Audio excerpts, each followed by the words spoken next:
Winter Olympics shine spotlight on dog meat trade in South Korea, Pyeongchang, South Korea. As the Winter Olympics approach this week, figure skater Meagan Duhamel still shudders to think the dog she rescued from South Korea might have ended up on someone's dinner plate. Duhamel, a Canadian, is a contender with Eric Radford in the pair's competition and heads to Pyeongchang in search of gold, as well as another dog that she can save from slaughter. Eating dog meat is common and legal in Korea, as well as many parts of Asia, and is mainly eaten by older people. Dotted around the country are thousands of restaurants serving gaegogi dishes that, according to folklore, have strengthening and medicinal properties.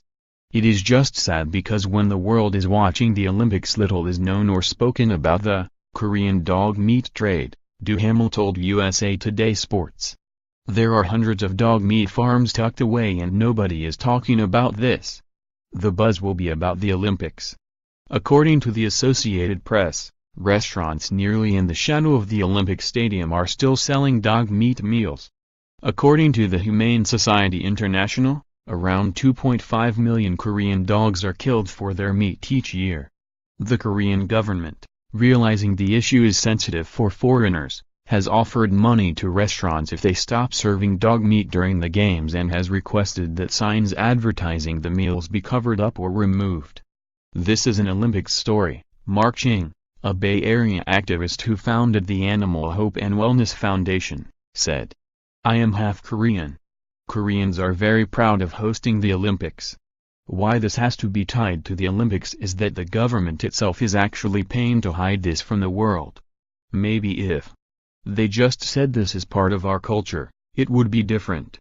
Animal rights activists claim that dogs, as well as cats, in the meat trade are subjected to horrific conditions and insist nothing is being done to end the practice.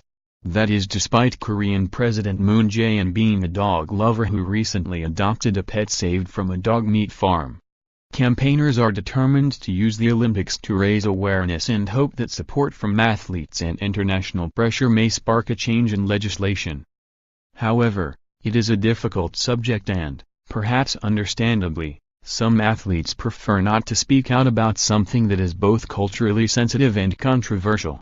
More, vomiting illness spreads at Winter Olympics. More, go behind the scenes at the athletes' village. Every country and every culture has different traditions and we are always respectful of those, American ice dance skater Alex Shibutani said. I can't speak too much because I'm just not familiar with their culture. According to Ching, the issue is less about the consumption of dog meat, and more about the stomach-turning practices that are used to slaughter the animals. In Korea they usually put a noose around the dog's neck and take them out back, hang them and beat them, Ching said. Another method is they just smash their head open. Sometimes they do electrocution. They shock them and burn them or defer them. With electrocution many times they are still alive. It is terrible. In many parts of Asia, dogs are often tortured and beaten before they are killed as it is believed that the adrenaline makes the meat more tender. Korean farmers defend their right to keep dogs packed in cages and to treat them as any other animal being raised for human consumption. How can we sell them when we're training and communicating with them individually? Kim Sang-young, president of the Korean Dog Farmers Association, told the Hankyor news site. They're just livestock. We raise them with affection so they don't suffer, but the purpose is different.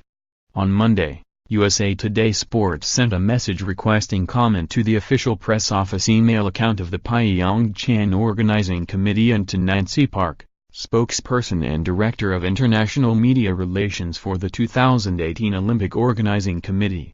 USA Today Sports received a reply from the news desk of the Organizing Committee, with its official statement on dog meat consumption. The statement read, "We are aware of the international concern around the consumption of dog meat in Korea. This is a matter which the government should address.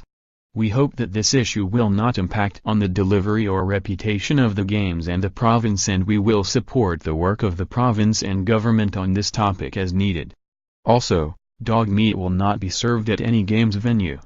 Nami Kim, a prominent campaigner based outside Seoul, has sent more than 1,200 rescued dogs to the United States through her Save Korean Dogs program. Several have been fostered by a family in Irvine, California, Lana Chung-Pek, her husband Kevin and their 2 young children. Chung-Pek said that the mental scars of mistreatment run deep. When the dogs first arrive they are often unaccustomed to positive human interaction. That was the case with their current foster, a Jindo named Julie. She would be frightened of anything in front of her, Chung-Pek said. Any human, any dog, any sudden movement. At first the dogs who come are almost feral, Kevin Peck added. They don't want to walk, don't want to be touched. But within weeks they are almost like a puppy. 4 years ago, dog protection became a major issue during the Winter Olympics, with the plight of the strays of Sochi touching the hearts of visitors. Gus Kenworthy, a slopestyle silver medalist in freestyle skiing, rescued several animals. So did members of the United States hockey team. Kenworthy did not respond to a request for comment for this story. The Korean dog farming industry tries to draw a distinction between dogs as pets and dogs as food, but Ching says some dogs that end up in restaurants are stolen from family homes. Ching has rescued dogs from slaughterhouses and found microchips embedded in them. He also highlighted the enduring popularity of gsaju, a potion manufactured by boiling a dog whole, in a pot mixed with herbs. Ching says that because the dog's intestines are not removed, fecal matter remains inside them. He and Nami Kim also say that dogs are kept in such poor conditions that many of them are dying and terribly sick. It takes a truly disgusting mind to treat dogs in this way, renowned dog trainer and author Tamar Geller, who trained Oprah Winfrey's pets, said. Receiving such cruelty is not just a torture of a dog's body but also its mental state. Some of these animals know nothing but fear from the start to the end of their lives. Internationally, the issue of Korean dog meat has not been widely publicized. The Olympics, however, has a habit of bringing things to the fore. It's an industry that, even in Korea, the vast majority of the population is against, actress and animal rights campaigner Pamela Anderson said via email. Removing the signs is great but I'd like to see them remove the restaurants altogether. If you're visiting Korea for the Olympics, they do have some great vegan restaurants. Duhamel, meanwhile, is focused on trying to achieve her Olympic ambition but hopes that her stance will encourage more people to adopt. Olympic visitors may also be able to volunteer to transport dogs back to North America, such as Duhamel is doing with Toronto-based Free Korean Dogs. At first she thought her current dog's name Moody had some symbolic significance as he had been rescued by a Buddhist monk. In actual fact, Moody just means not big. The issue, for those who care about it, is anything but small. Duhamel is deeply conscious of Korea's cultural differences, even though it is so removed from our reality. But eventually the matter bothered her so much that she decided to take action. And whether she wins gold or not, she will be taking something precious back home.